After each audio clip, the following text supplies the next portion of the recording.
everyone, welcome to the tier list week. We are going to be putting out 5 videos covering the specials, subs, low tiers, mid tiers, and high tiers, basically all the main weapons, in this entire week of Splatoon 3 tier list. So this is going to be a bit of a marathon to get through, and today we're going to start with the specials, so let's get into it. So let's start at the absolute bottom, which is Vacuum. And, I mean, this really isn't anything new, but I do think the reasoning is a bit difficult to explain, because on paper, this seems way better than most of the other weaker specials in previous games. Like, you can absorb damage for your teammates, including from certain specials, like completely eating Booyah Bomb, and on paper, that seems very powerful. In practice, it's not almost ever. The special has a few issues. Many different specials in the game, and even main weapons can deal with it, such as Splatoonish charge slashing through it, or for specials you have stuff like Stamp going through it, Crab filling it too fast, and many other different instances of things that could beat it out. The other main issue is that it takes one of your main weapons, so even if you are trying to absorb for a teammate, losing one player to have to do that kind of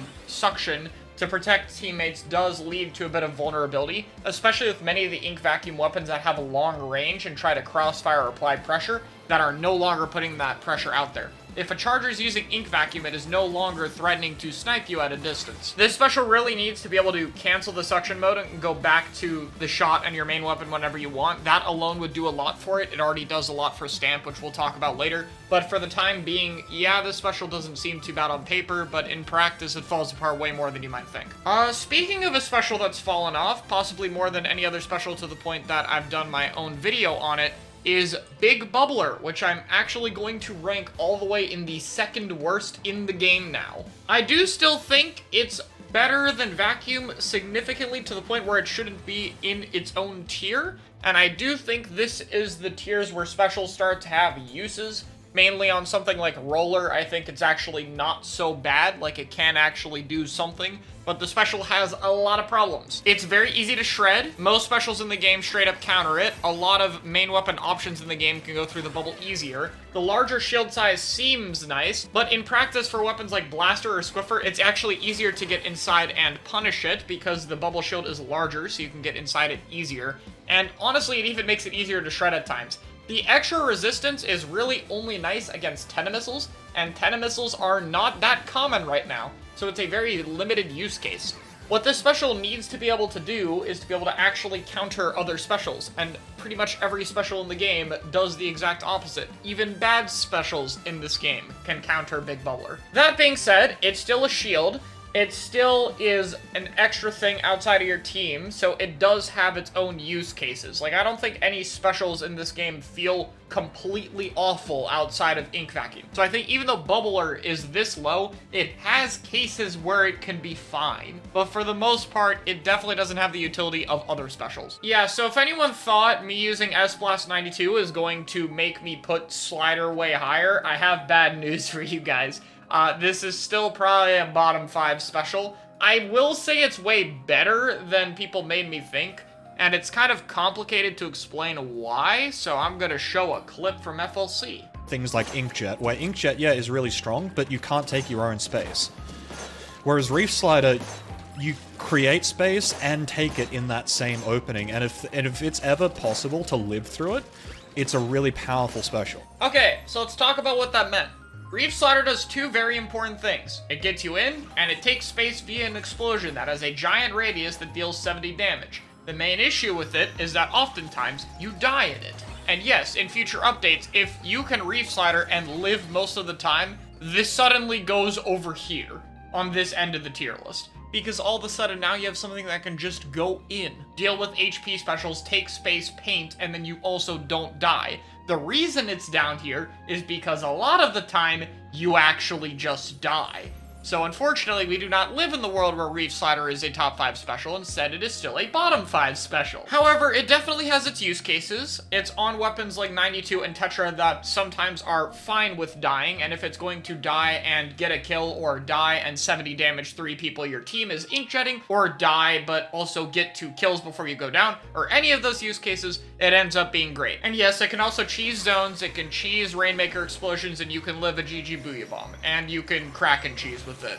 It's not as good, but you can do it, and it has its uses. So this special is not the same as Splashdown. It definitely has its use cases, and once they make it so it dies a bit less, I think this will be something a bit more notable, so hopefully they remember to buff it next patch. So I would really like to put Super Chump higher than C tier, but I cannot put Super Chump higher than C tier. And mostly, I think this patch was a great indicator of, wow, despite going from 25 to 35 damage, having a better paint radius and launching near you, but they are still just kind of weak. This is a really well-designed special. It is very cool to walk in and have mini meat shields and paint on the floor and then explosions you can play off of, but also the chumps have the tiniest explosion radius imaginable. They take forever to actually blow up in the first place, and they're just not that threatening.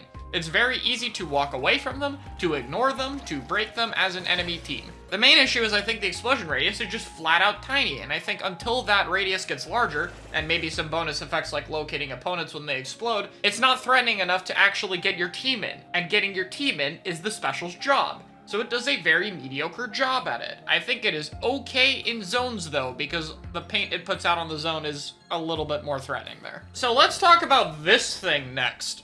And by the way, these tiers are not ordered, so we're entering the tiers where I actually have a few specials in them now, so keep in mind. Zipcaster is very overrated. Yeah, the movement it provides is really good. Like, I mean, it's completely unparalleled. However, the zip arm is not perfect, but it's also very inconsistent, especially with lag. The main thing that's been important, though, is people are getting very used to the vulnerability the special has after it actually hits a wall or floor and punishing that. And the better people get at that, the harder it will be for Zipcaster users. Yes, this patch added Tetra, which has a way around it with its dodge rolls, but it also nerfed Stamper, the prominent Zipcaster user, with less duration on the zip because of its smaller ink efficiency, which is a bit of a problem. The other issue is this is still a recall special. Like with Inkjet in the clip talked about earlier, if you try to take the space and actually get kills, someone else from your team has to walk into that space. Nowhere near enough of a weakness on its own to make it bad, but it does add up when the special's value is inconsistent. And really, that is going to be the theme of this entire tier. The amount of value Zipcaster gets is very inconsistent. Sometimes it'll get a kill, sometimes it'll break a special, other times it'll just die, and then you're screwed.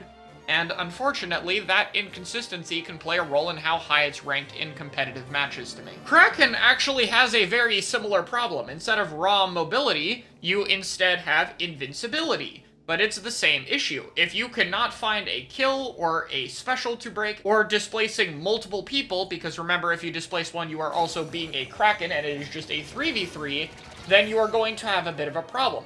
Additionally, unlike Reef Slider, this thing's objective power is much lower. A slider can go and explode a zone if it can't find someone to shoot at, or blow up on a tower to stall time. Kraken really only has objective cheese in Clamblet, where, yeah, that's actually quite threatening and legitimately something you would pick the special for. However, you are still invincible, you do still have the ability to go after slower specials, camp recalls, and stuff like that, and at the end of the day, it definitely still has situations where it can thrive quite well, but like Zipcaster, it's very difficult to actually hit your charge attacks on opponents who know how to move and have the map painted. So even in that ideal environment, your value is very situational, and unlike Zipcaster, where your recall might be safe, your end lag is much less likely to be safe, and that could be a bit of a problem. Depending on how the meta shifts, I could see this one being higher though. If the game becomes more aggressive, then the ability to just not die will become very valuable, like it was in Splatoon 1.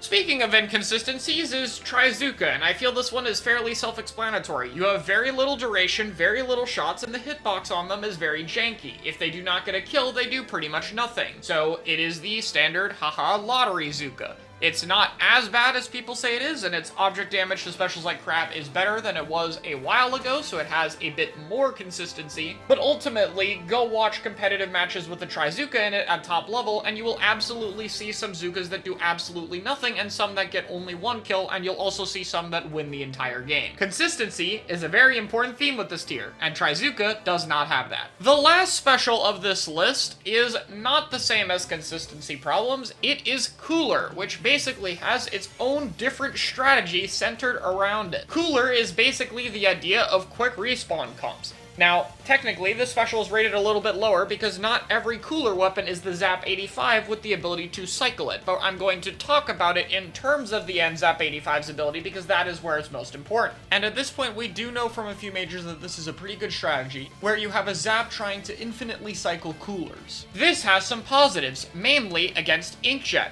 Remember, Inkjet has a recall. It cannot walk into its space. And so if Inkjet goes out and kills people, which it's very good at, and then those people come back and you recall, you then just get to rush in while that Inkjet is recalling. So Cooler's main use case is as a counter to one of the best specials in the game. The problem is that it struggles against one of the other best specials in the game, which is Crab. Crab Tank does not have a recall, it does not move, it does not budge, and it will mow down every QR frontliner running at it that tries to break it.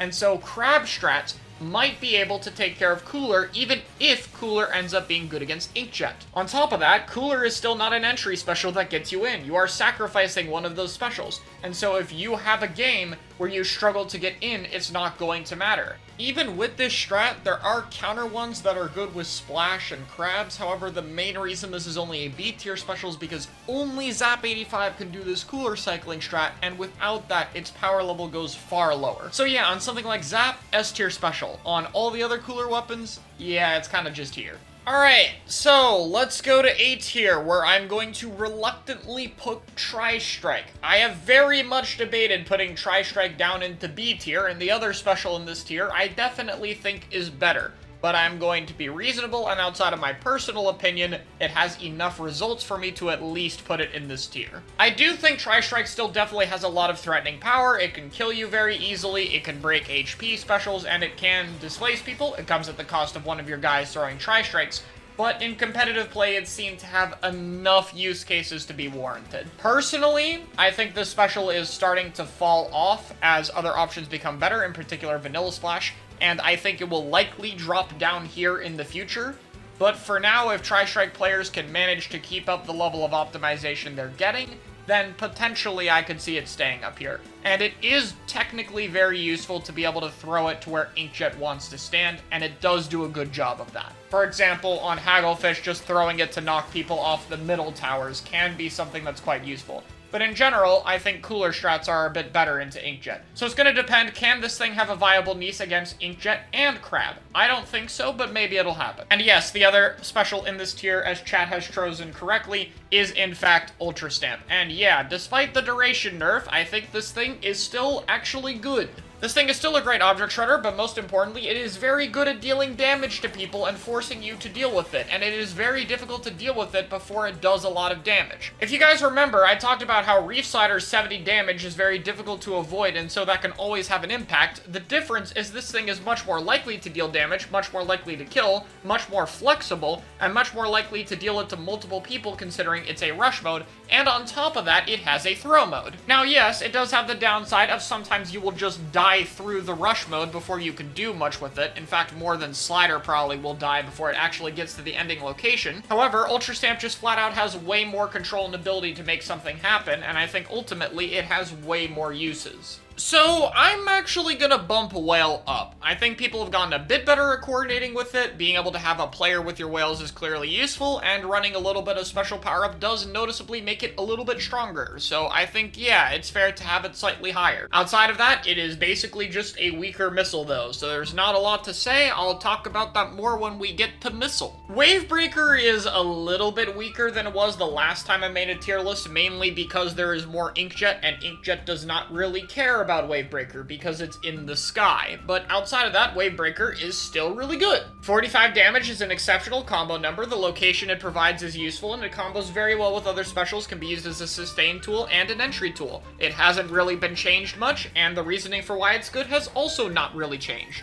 Finally, in this tier is Inkstorm, which again, has not really changed since the last time I talked about it. It is 8 seconds of damage and paint over an area, and while it's minimal, it doesn't take up a player slot, is very difficult to ignore, and will have an impact for a long time on drawn-out teamfights. I think its main issue is actually the fact that you can't get too many of them because of the 8-second cooldown, but honestly, that's not enough to keep it from being here, and it's definitely more threatening than Whale due to just lasting way longer. Booyah Bomb can go in this tier in between between the best 3 specials and the 3 below it. It's definitely a bit better because of its flexibility. It gives you survivability in the form of HP. It has the least amount of startup frames of any of the panic specials, you know, Slider, Kraken, Crab Tank.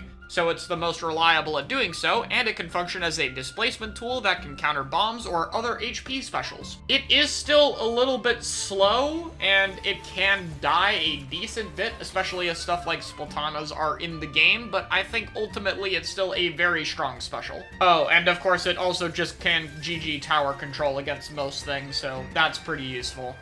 So I'll talk about Crab first, because I think there's the least to talk about. It's a bit slow, but outside of that, it doesn't really have any major problems. It has a nice damage mode, it can hit around corners, it can even fight stuff like Inkjet if it gets set up first, since it can mow it down before it can get its 2 shots off. Its 8-second duration is still rather long, the end lag isn't too bad, and you still have chances to fight outside of it, and yeah, I mean, it's still the jack-of-all-trades kind of special that we know it to be. I think its main use in this meta, outside of being a way to have splash in your comps, is more sustain. While Inkjet and Tenna missiles are powerful, missiles does not last as long, and Inkjet has a recall. This special stays and holds the location you're in much better than the other two, and I think that will always give it some good utility. So yeah, Inkjet is still very good. In fact, Inkjet is probably the best special in the game right now. It does have a recall, which can be vulnerable, and if the special is able to be shot at, it doesn't have any added HP, but it's also very difficult to find situations you can actually shoot it with how high it can go in the air. On top of that, it just is very threatening. It has a giant 50 damage radius that players are investing into. 1.1 special power is very common on this special, and it can also one-shot people. I think people really underestimate how much the boost in the air buff actually helps it. That is just an insane dodge that will put you out of the range of most weapons in the game, as well as make you incredibly hard to hit for weapons that can actually reach you. Let me put it this way. The whole reason cooler strats are getting more popular in general is because it's so hard to avoid dying to this thing that it's better to run a strat that lets you die to it than try to figure out a way to live it. That is how strong Inkjet is at killing things right now. So finally, let's talk about Tenna missiles. I'm going to be fair and put them in the same tier as these 2 specials, because I think the raw power that Inkjet and Crab provides is fair enough to rank it in the same tier. That being said, as good as Wiper Deco is, and we will talk about Wiper Deco, it is not a super broken kit like the things Inkjet and Crab Tank have access to with Splash and Ballpoint. The true potential of a missile weapon with an insane kit is not something we will see yet, and that will have to wait for another update. What we are seeing, though, is how well missiles can thrive in this meta when it is picked. What we're seeing is, like with Splatoon 2, missiles by themselves are not enough to completely demolish everything, but they are very great at setting up other specials. If you're trying to dodge an Inkjet and you are marked and a single hit of missiles can easily combo with it due to the 30 and 50 damage, it's going to be a bit of a problem. If you have a Crab Tank that can't be set up in a super aggressive position, missiling people so they have to move is a great way to get it there. Missiles is a very good buddy to one of these 2 specials, but you still want to have one of these 2 specials to make this feel as powerful as it is. You cannot just pop this and do things, whereas Inkjet and Crab, you can just pop one of them and do things. That being said, the way this can enhance other options, the way it can completely remove stealth, the way that you can get located regardless of what you can do, the team-wide displacement, and other factors like its DPS, are still more than enough for it to be ranked in this tier. However, I'm honestly not sure if it's actually better than Inkjet. We have to see, and it's something I don't think we're going to know for a while. But for the time being, I can say it is definitely at the very least on the same tier as these specials. So yeah, they're not going to kill the game. Their design is terrible, but their balance is not completely awful maybe. So that's cool. I would still hope that they get nerfed, because I just don't think they're that healthy for the game. But at the very least on Wiper Deco, because that weapon has to fight with it and doesn't have a lethal bomb, it honestly is a pretty healthy weapon itself. So yeah, we'll take it. That's the special balance right now. Again, remember, everything D tier and higher has its use cases. There's only one special in this game that's actually kind of bad. I do think that there's still a bit too large of a gap between the X tier specials and like C and D tier. But I would rather that be more made up by something like this, and then these all being higher. I think everything from B to S plus is pretty decently healthy. At the end of the day, though, the special balance is in a fine spot. The best specials in the game don't feel too overpowered. The weaker specials have their use cases, but I definitely hope it continues to get better in the future. Next video, we're going to talk about sub-weapons, and guess what? This is the tier list. Yep, I'm not going through and ranking them all. This is the full list. The reason I'm not going to go through it all is because this hasn't really changed in a while. Here's a video 2 years ago in a different game, and this list is very similar. Sub-weapon balance hasn't changed as much. So instead, we're going to remake this video, we're going to talk about the problems with sub-weapon balance and how to fix it, and while we're doing that, it'll also explain why these subs are where they are. So, the next part of the tier list video will be part discussion. Hope you're looking forward to it, and I'll see y'all then.